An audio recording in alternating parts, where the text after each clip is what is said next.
Ô, Caio, vamos lá. Como que você avalia essa sinuca, vamos chamar assim, essa sinuca do governo?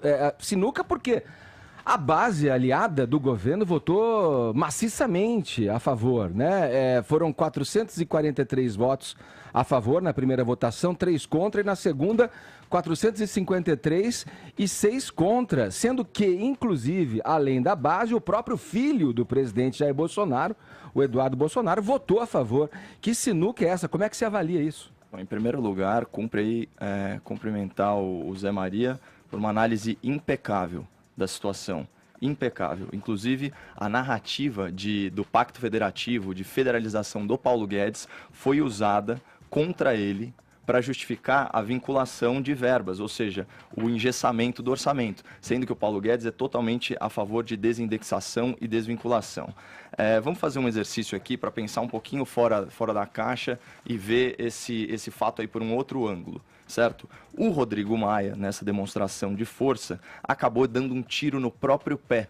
Por quê? Ele provou na prática que, havendo vontade política, na Câmara, aprova-se uma proposta de emenda à Constituição, uma PEC, em regime express. Eu acho até que ele podia abrir um delivery de emenda constitucional, porque essa PEC, como bem colocou o Zé Maria, sequer estava em pauta. É a PEC zumbi, ela ressuscitou das gavetas de Brasília, que é o túmulo oficial da burocracia política. Eu falei com 5 parlamentares hoje pela manhã, Edgar, e o que me foi relatado é que eles tiveram minutos para refletir sobre o seu voto. E isso é péssimo, porque mostra que o destino do Brasil, muitas vezes, se decide no sobressalto, no susto. E o que faz essa PEC, né, que tem impacto bilionário, como bem colocou o Zé? Ela obriga constitucionalmente o governo federal a executar o orçamento das emendas parlamentares das bancadas estaduais até o limite de 1% no orçamento, que hoje está em 0,6%.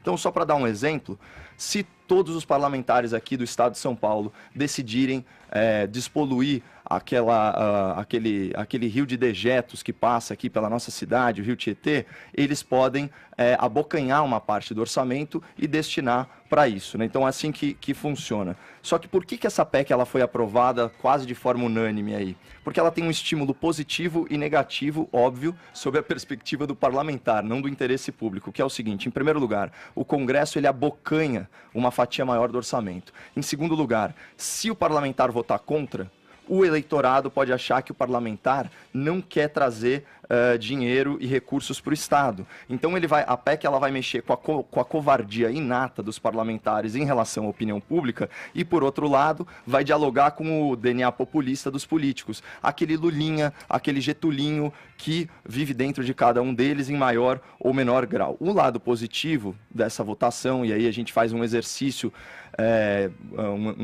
difícil de enxergar metade cheia disso, é que o toma lá da cá ele sai enfraquecido. Por quê? Como o orçamento agora é impositivo, obrigatório, não cabe mais barganha política. O executivo ele não tem mais a prerrogativa de fazer contingenciamento e de adiar a liberação de emendas. Então isso, nesse sentido, foi outro tiro no pé da velha política. E só para fazer um diagnóstico técnico, hoje no Brasil, cada deputado já tem 15 milhões de reais por ano para emendas parlamentares, pessoais, né? Isso é a emenda constitucional 86 de 2015. Então, eles já são sócios gananciosos do orçamento que eles deveriam fiscalizar. E isso é uma grande contradição.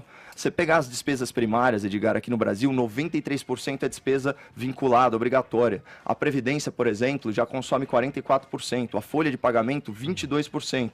E isso sem falar em lei de responsabilidade fiscal, regra de ouro e teto de gastos que não permitem que o governo se endivide. Ou seja, o governo já tem pouca área de atuação, 7%. E agora ele perdeu ainda mais terreno.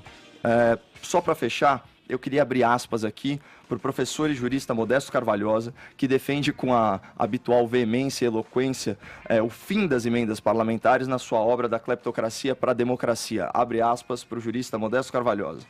As emendas dos parlamentares, que alteram as propostas orçamentárias do Executivo para incluir valores que serão por eles livremente distribuídos em seus currais eleitorais, materializam inominável afronta aos princípios da impessoalidade, da moralidade e da eficiência na administração pública. E ele diz o seguinte sobre essas emendas de bancada estaduais: os, abre aspas, representantes do povo desvirtuam e enfraquecem a execução de políticas públicas para que prevaleçam os seus esquemas eleitoreiros nos seus seus estados de origem. E o professor ainda fala que essas emendas elas são duplamente vergonhosas, Edgar, porque elas são pagas mesmo com os estados que são inadimplentes perante a União. Portanto, essa emenda é um grande remendo e a gente vive mesmo na República do enxugamento de gelo.